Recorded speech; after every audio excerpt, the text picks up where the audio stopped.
chicos, ¿qué tal? Espero se encuentren bien. Vamos a empezar con este video de cálculos básicos en neumática. Eh, este va a ser ya uno de los últimos videos que voy a estar subiendo. Prácticamente es el último video del tema de neumática. Eh, Después los voy a complementar con unos ejercicios que les voy a enviar, información que les voy a estar enviando, pero pues en cuanto a videos, este es el último video de neumática. Bien, este video pues busca mostrarles algunos de los cálculos técnicos que se tienen que hacer en el área de la neumática, que tienen que ver con el consumo de aire, con las pérdidas de energía en una instalación neumática. Tienen que ver con conversiones de aire entre volumen del aire atmosférico y volumen de aire a presión, etcétera. Bueno, vamos a comenzar. Primero que nada quiero hablarles acerca de la diferencia entre aire a presión y aire libre.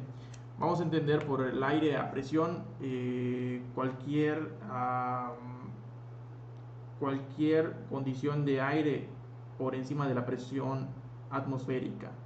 Entonces, el aire a presión puede ser aire que, si midiéramos una presión absoluta, aire de 1.5 atmósferas, de 2 atmósferas, 3 atmósferas, 5 atmósferas, todo este rango de presiones de aire es aire a presión.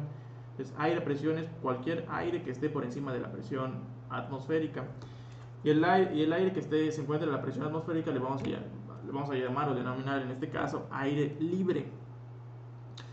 Bueno, en el caso de los fluidos que son transportados a través de ductos o de mangueras, de tuberías, sufren un fenómeno que se conoce como caída de presión. La caída de presión no es más que un reflejo de la pérdida de energía que sufren los fluidos al pasar por dentro de una tubería. Es el equivalente a un vehículo que frena, pues lo que hace es que detiene las llantas. Si uno frenara de golpe un vehículo, las llantas se detienen y el coche derrapa. Y precisamente el coche derrapa por la fricción que ejercen las llantas con el suelo o con el piso. Bueno, en los fluidos pasa exactamente lo mismo. Un fluido que está viajando dentro de una tubería, como lo es en este caso, lo que estoy tratando de ejemplificar en este diagrama es un tubo y hay flujo de aire, ¿no? Entonces un fluido presenta también pérdidas de energía por fricción. ¿Qué significa esto? Que las paredes de esta tubería van a buscar siempre frenar el fluido que esté cerca de las paredes. Entonces cuando el fluido esté viajando cerca de las paredes, el fluido acá viaja a menores velocidades. De hecho siempre se forman dentro de un tubo un perfil de velocidades de este estilo. ¿Correcto? ¿Qué significa esto? Que el fluido que viaja cerca de las paredes se va frenando poco a poco y el que viaja lejos de las paredes es el fluido que viaja más rápido. Entonces acá dibujamos un vector de velocidad, otro vector de velocidad, hasta que se va haciendo cada vez pequeño, donde prácticamente cero, ya pegado a las paredes. Bueno, eso le pasa a cualquier fluido, tanto a líquidos como gases. ¿Qué genera o qué significa esto de que un fluido pierda? Bueno, ¿qué efectos tiene la fricción sobre un fluido que viaja sobre una tubería? Pues que en la práctica se genera algo que se conoce como caída de presión. En el caso de la neumática, o realmente en gases, la presión se mide a través de estos sensores que se conocen como manómetros. Se les llama manómetros precisamente por medir la presión manométrica. La presión manométrica es la presión que se mide por encima de la presión absoluta, por encima de la presión atmosférica. No sé si lo recuerden, pero en termodinámica debieron ver que la presión atmosférica es siempre, es al nivel del mar de una atmósfera. Es decir, el valor de la presión atmosférica es de una atmósfera. Entonces nosotros, si nos paramos al nivel del mar, la presión que absoluta que pudiéramos medir es de una atmósfera. Sin embargo, si nosotros ponemos esos sensores al nivel del mar, simplemente los agarramos y leemos lo que marca el nivel del mar, siempre van a marcar cero. Si no están conectados a nada, los sensores, los manómetros siempre marcan cero, porque los manómetros siempre marcan una lectura por encima de la presión atmosférica. Entonces un manómetro que no está conectado a nada siempre te va a marcar cero, no te va a marcar 1. Esa es precisamente la presión manométrica, presión que se marca por encima de la presión atmosférica. Entonces este 1 no lo contempla un manómetro. La presión absoluta es la que ya contempla la presión atmosférica.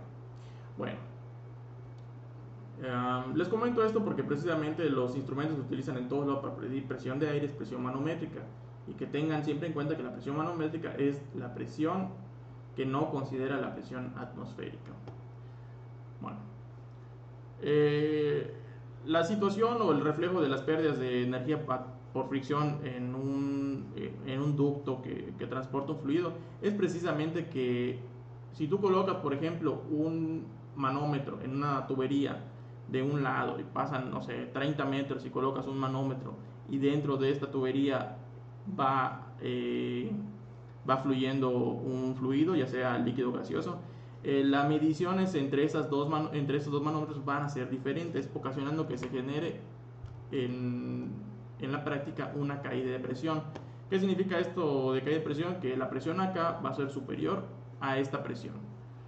Bueno, la caída de presión es un parámetro que se tiene que controlar en todas las instalaciones hidráulicas y neumáticas, porque si la caída de presión es muy alta, pues eso implica que al final, donde yo quiero utilizar un equipo, un cilindro, una válvula, lo que sea, que voy a utilizar el aire, pues si inicialmente yo tengo una presión de este lado de 7 kilos, pues al final voy a tener una caída de presión y eso podría provocar que el equipo ya no trabaje con la presión para la cual está diseñado.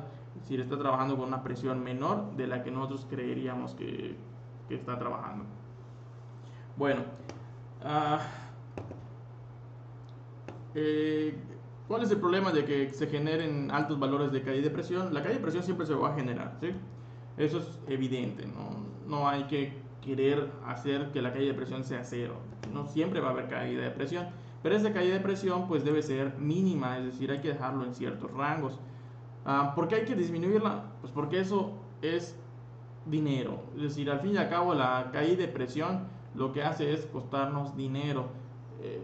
¿Qué es caída de presión? Finalmente es flujo, es aire que se está deteniendo, que no está viajando, que está generando pérdidas de energía por fricción, y las pérdidas de energía por fricción lo que hacen es calentar las tuberías. Quizá el calentamiento no es evidente, es decir, si yo toco una tubería que está transportando aire, pues probablemente no me voy a quemar, ya que no es sensible al tacto el calor que se esté generando, pero finalmente son pérdidas de energía que están sucediendo todo el tiempo.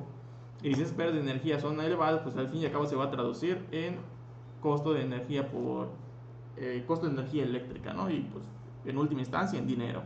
Entonces siempre hay que, en toda instalación hidráulica y neumática, disminuir las pérdidas de energía por fricción, que en la práctica es disminuir la caída de presión en tuberías y accesorios.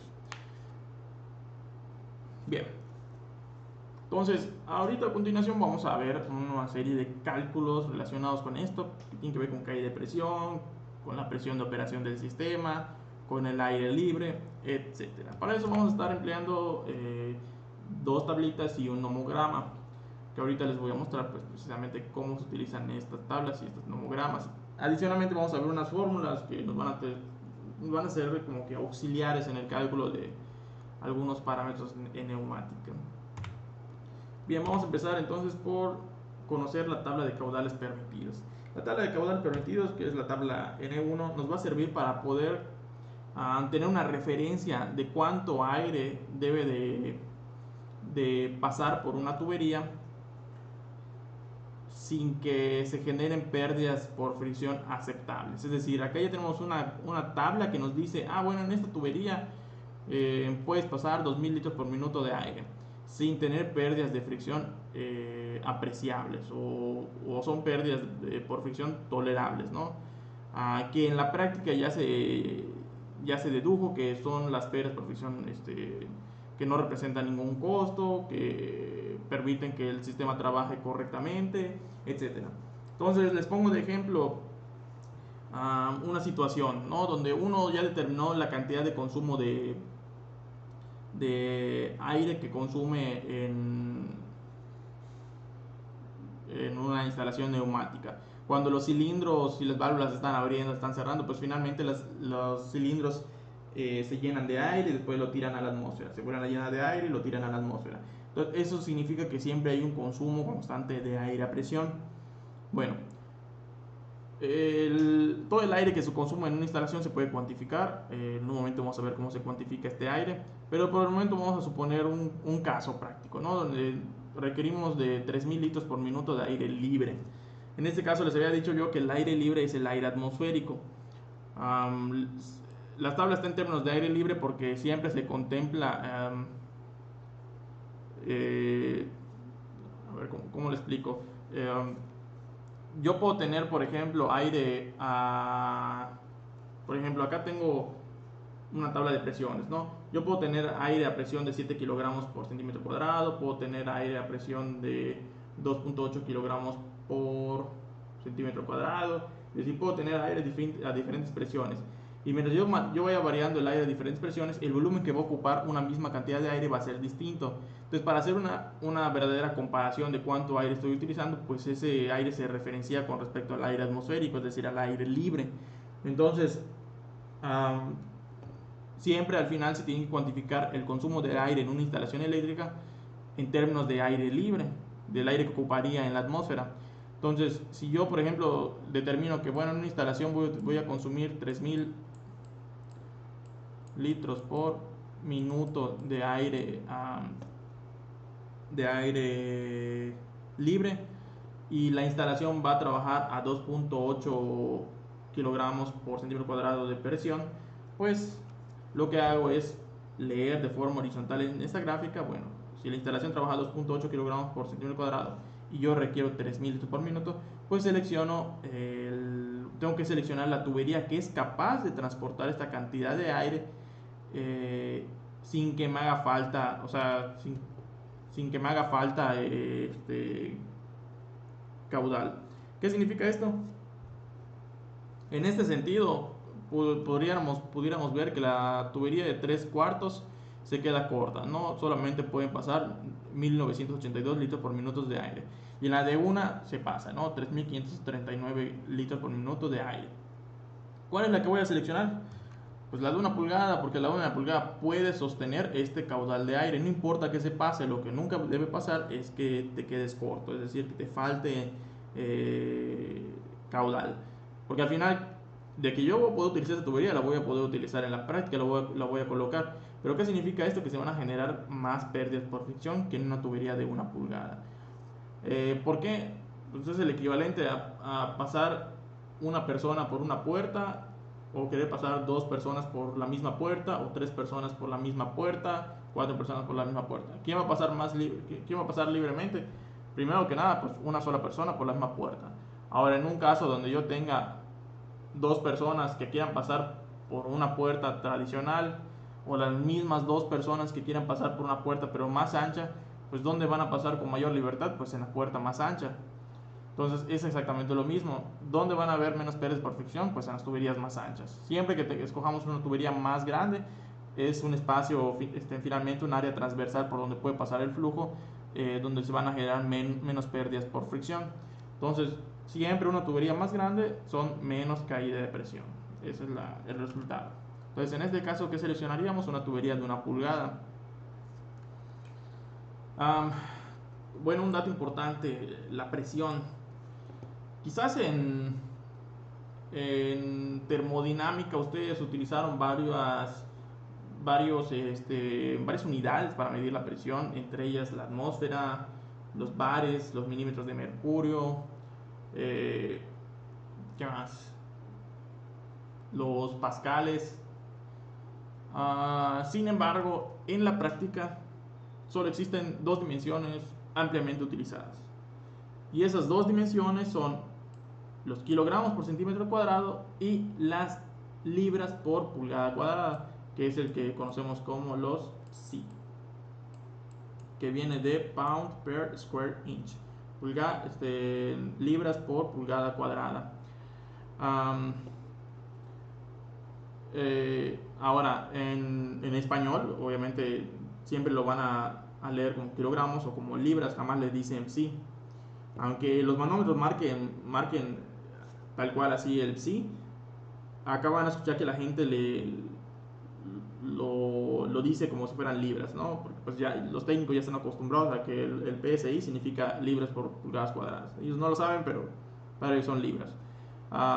Segundo punto, acá en México van a encontrar que los técnicos siempre van a hablar en términos de kilogramos o de libras. Ni siquiera se estresan en decir kilogramos por centímetro cuadrado. Ellos utilizan para medir la presión o kilogramos o libras. Para ellos es eso sinónimo de presión. Sabemos que en realidad, en un lenguaje estricto, los kilogramos no es una medición de presión.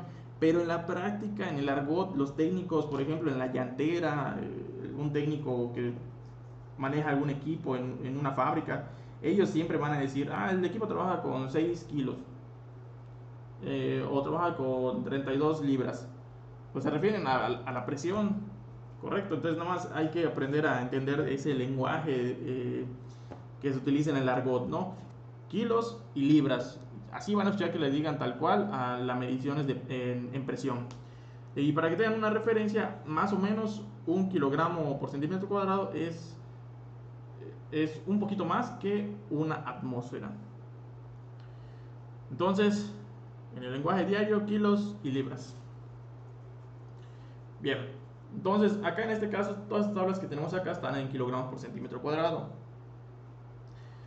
¿Por qué? Pues ya están en unidades internacionales.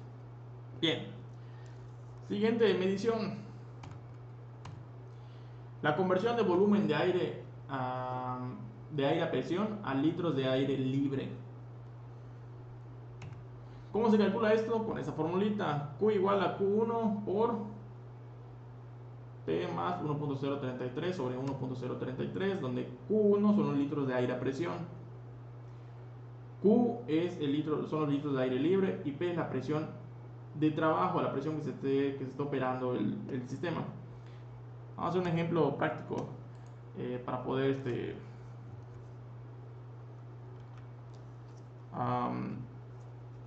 utilizar esta fórmula.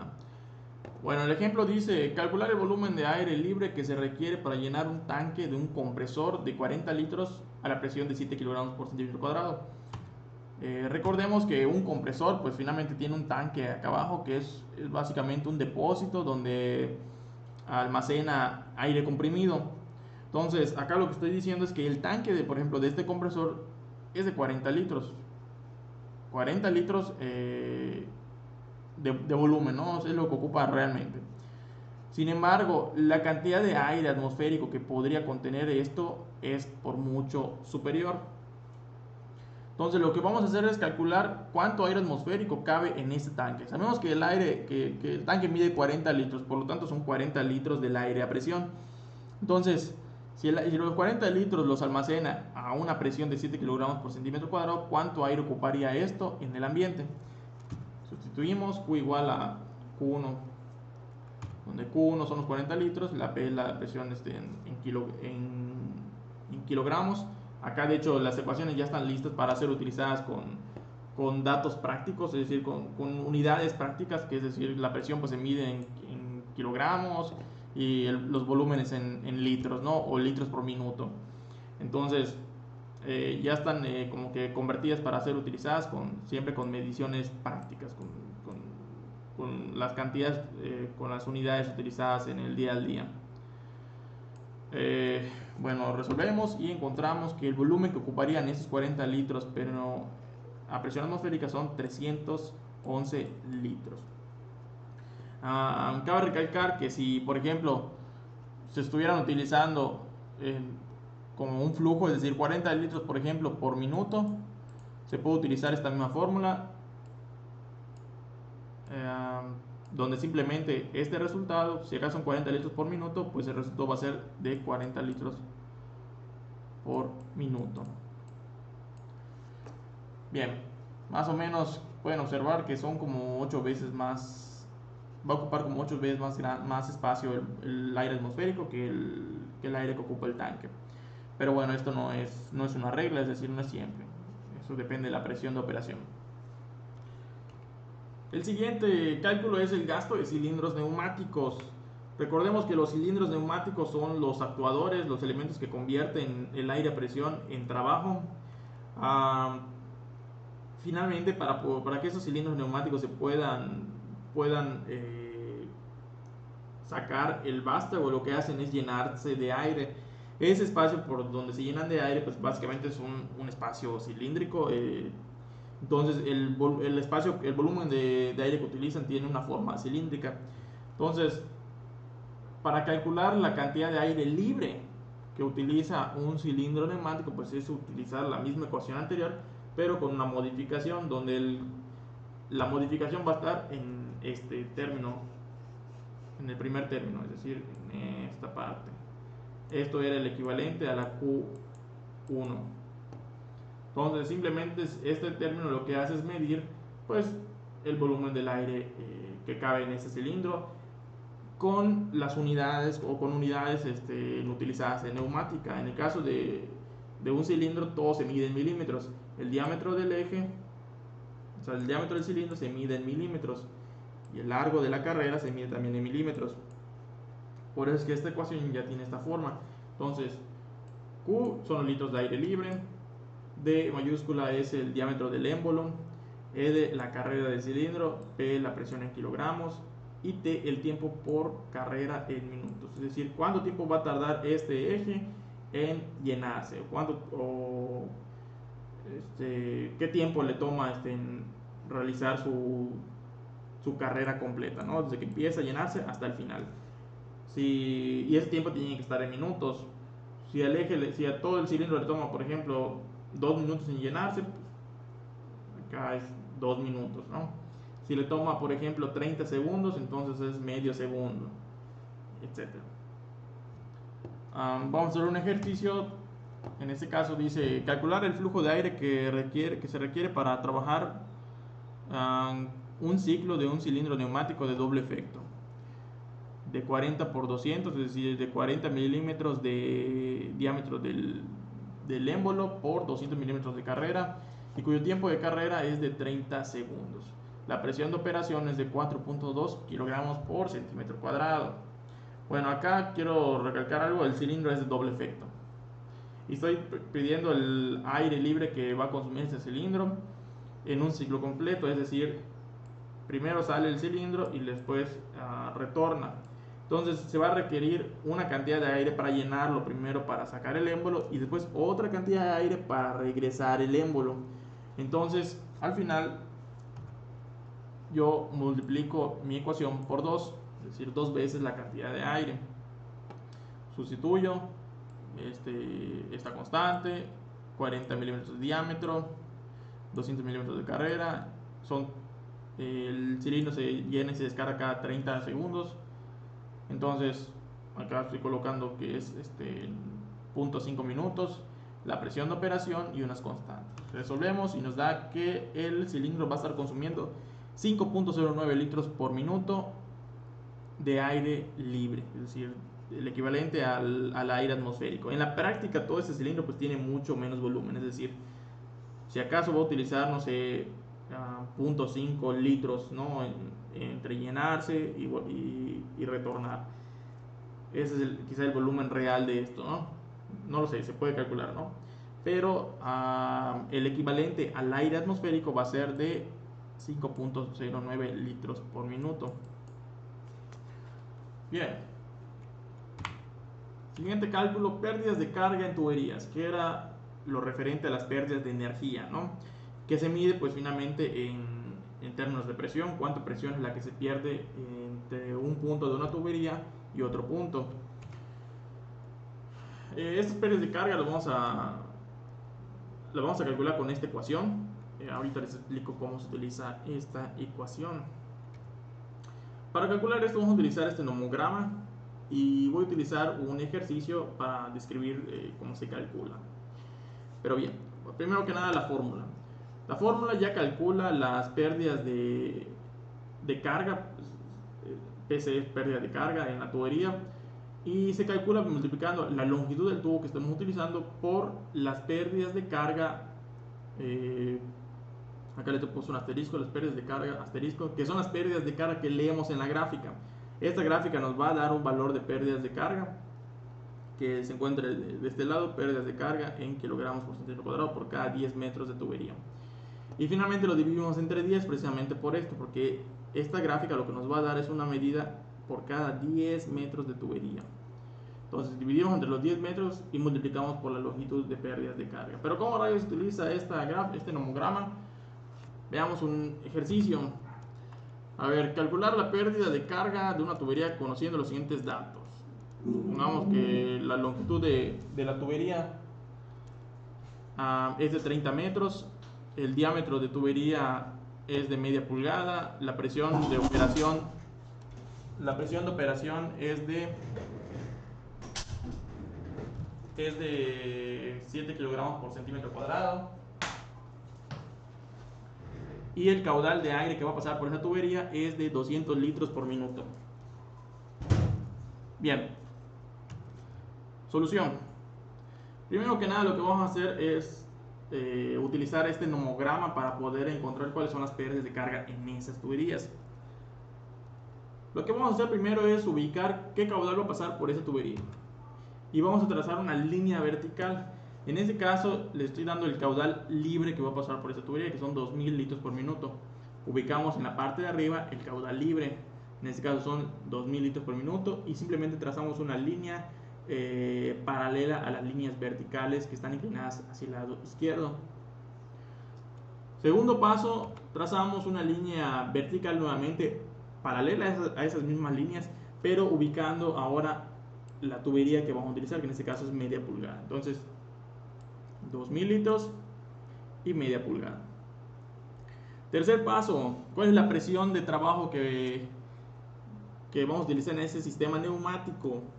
La presión de trabajo es de 7 kilogramos por centímetro cuadrado, 7 kilos.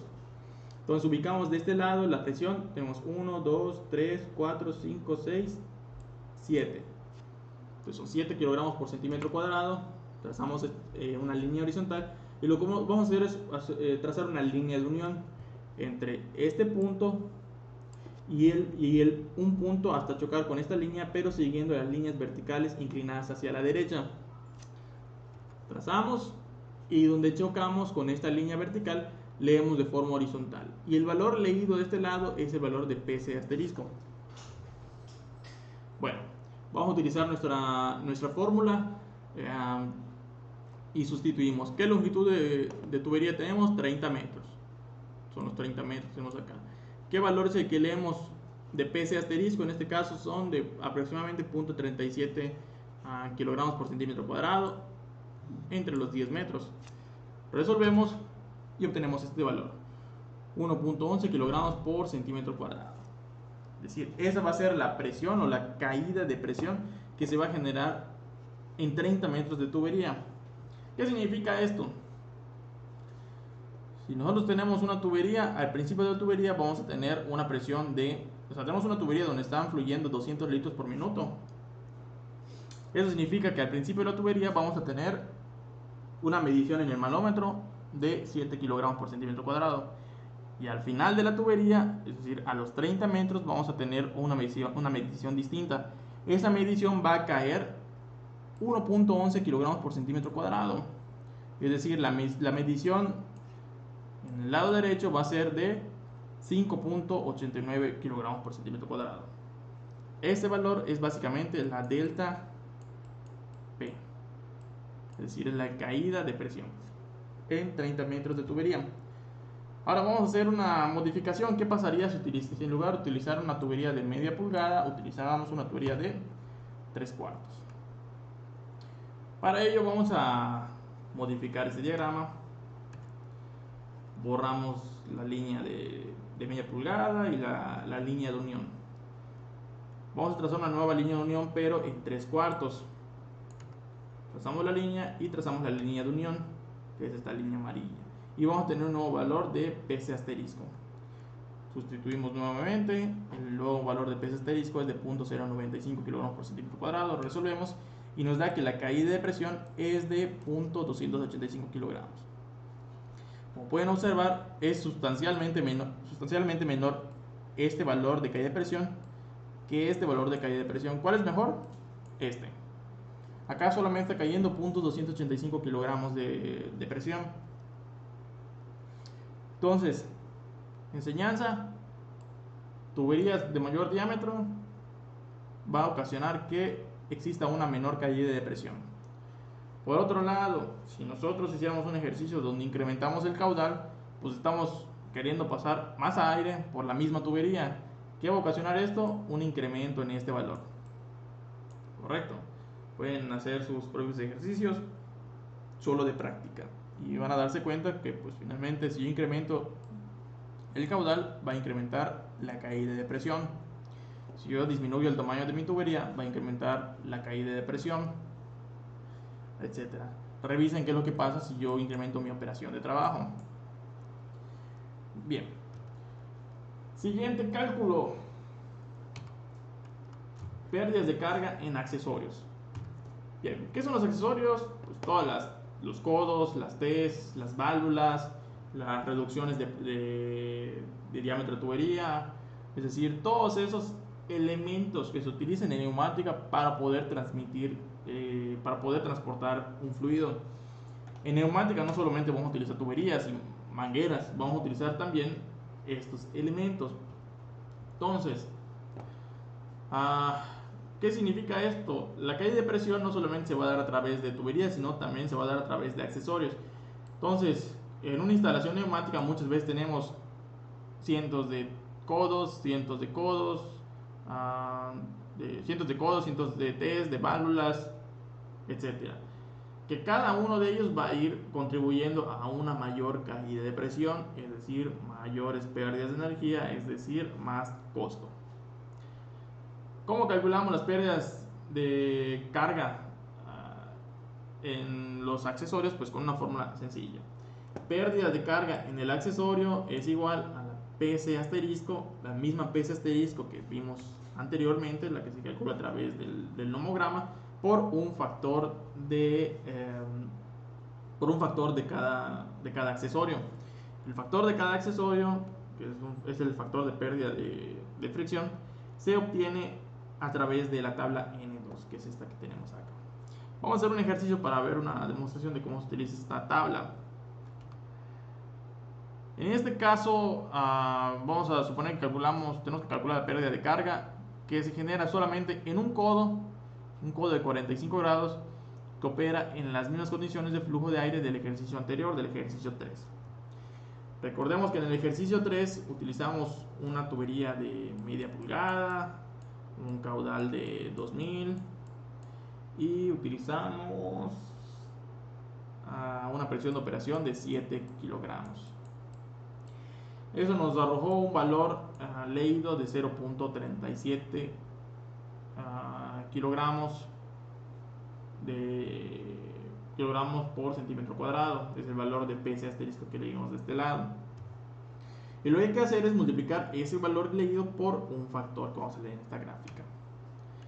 Bien, ¿cómo leemos? Simplemente vamos a ubicar nuestro accesorio, codo 45 grados, y vamos a relacionar el codo 45 grados con el diámetro de tubería que estamos utilizando. Y esto que tenemos acá, 0.023, es la caída de presión. Es el factor del accesorio. Simplemente lo utilizamos en la ecuación. Entonces multiplicamos el parámetro PC asterisco 0.37 por 0.023 y nos da que la caída de presión en ese accesorio, solo en ese accesorio, es de 0.00851 kilogramos por centímetro cuadrado. Es una caída de presión menor, es decir, es muy pequeña, sí, es cierto, pero es solamente en un accesorio. Si yo tengo en total 40 codos, pues esto lo tengo que multiplicar por 40. Y si tengo accesorios codos, tengo codos 45, tengo T's, tengo válvulas, pues al final tengo que sumar todos estos accesorios, y voy a generar al final de cuentas una caída de presión mucho más grande. Pero en este caso nada más les incluí pues la caída de presión de un solo accesorio. Entonces, si yo les diera, por ejemplo, una instalación, un ramal mucho más grande con una tubería principal gruesa, luego hay una reducción, luego tengo codos, válvulas, T's, etcétera, pues al final todo va a generar una caída de presión y pues es necesario calcular la caída de presión que se va a generar en toda esa tubería. Es decir, al final la caída de presión resultante, menos delta P, va a ser igual a la suma de todo, o sea, la suma de esto más la suma de las presiones, más la suma de las caídas de presión por cada tramo o metro de tubería, etcétera. Al final sumo todo y eso me va a arrojar la caída de presión total en una instalación de un punto al otro. Y bueno, chicos, hasta acá los cálculos de neumática. Hay muchos más cálculos. Hay cálculos que tienen que ver con qué pasa si cambiamos la temperatura, qué pasa si utilizamos un fluido distinto, eh, qué pasa si utilizamos mangueras en lugar de tuberías. Es decir, de haber cálculos, hay muchos más cálculos. Pero bueno, al fin y al cabo, lo que yo considero esencial que debe conocer un ingeniero industrial son estos los cálculos que para mí son suficientes para que ustedes, digamos, tuvieran la situación en donde tuvieran que interactuar con algún ingeniero mecánico o algún mecatrónico, para proponer algún cambio o hablar de ciertas fallas, pues con este conocimiento, digamos que tienen las bases para poder pues hablar el mismo lenguaje que estos otros profesionales. Entonces, simplemente es el conocimiento mínimo para que ustedes realmente puedan pues, comunicarse ingenierilmente con otros profesionales de distintas áreas. Les repito, es el último video de neumática. Simplemente les voy a enviar unos ejercicios, probablemente mañana, para que practiquen estos cálculos. Hasta luego, chicos.